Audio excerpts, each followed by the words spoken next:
Hello, Michael Lauer here with Ruth Schoenherr from Innovative Mortgage Services. Ruth, why should someone get pre-approved before they go out home shopping? Well, Michael, that's a great question, and to many, the answer may seem obvious. For instance, if you're a first-time home buyer or if you're buying an investment property.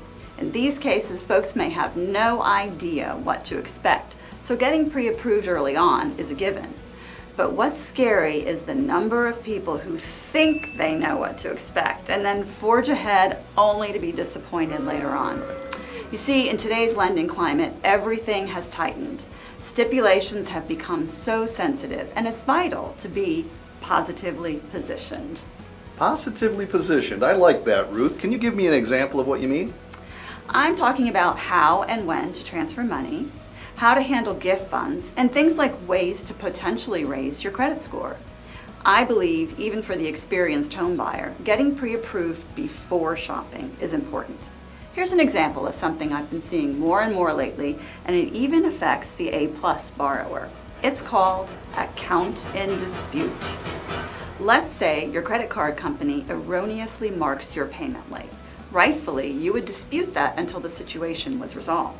What ends up happening, unfortunately, is that this comment, account in dispute, is added to the trade line on your credit report. As long as that remark is appearing on credit, your ability to get a mortgage can be frozen. Wow, Ruth, that seems really excessive. True, but it's reality. So if I pre-approve someone early on, we have the time to address the credit bureaus and get this corrected before the buyer is under the stress of a contract. Wow. So Ruth, why would someone call you a mortgage broker and not one of the big lending institutions like Bank of America or Wells Fargo? Well, Michael, there are a lot of differences. As a broker, I can shop around to many different lenders to find the best rates and also to match their particular profile to the lender best suited for their needs. I can be pretty creative and take the time to put together some informative comparisons for my clients so they know that they have options and that they understand what those options are. Well, that's very important. Getting a mortgage should not be a one-size-fits-all process. What else can you share, Ruth? Another important difference is that my clients don't get handed to me from the company I work for. I have to work for each and every referral, and that holds me to a higher standard of customer service. Every client I have is word of mouth, and that, Michael, keeps me on my toes. Well, I know you're on your toes, Ruth. Thank you.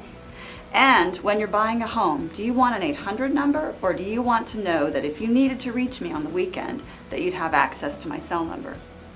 Well, those are all very solid points. What about refinancing? I love to do refinances.